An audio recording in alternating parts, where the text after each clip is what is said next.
So now let's see how we can utilize variable blur inside of GIMP. So in order to utilize variable blur, first of all, what you need to do is you need to create a reference layer.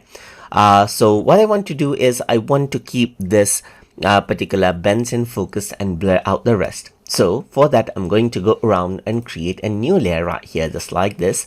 And in this new layer, I'm going to go around and choose a gradient. Let me just go around and choose, let's say, for example, the default gradient, and click and drag out right here. And you can see that you get the white spot in between while you get the dark spots all around.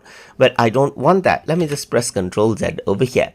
What I want is opposite, so I'm just going to reverse it. So I want the dark part over here just like this, and the bright part all around over here just like this. And this is the gradient that you have.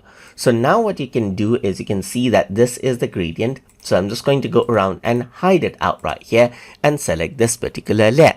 So now I'm going to go to filters and then go to blur, and over here you can see that variable blur is an option and it is asking for an X input, so which I'm going to select as this. So once I do that, you can see that wherever there is black, it is more in focus, and wherever there is white, it is not in focus. And you can go around and change around the radius to change that around right here. You can also go around and add in some mask right here and make it high quality, and work around with the blending mode right here according to how you want. Like you can go around and lighten and get the effect that you want. But let me just go around and replace it.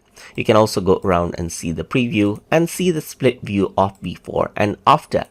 And in this particular gradient right here, you can also work around with opacity.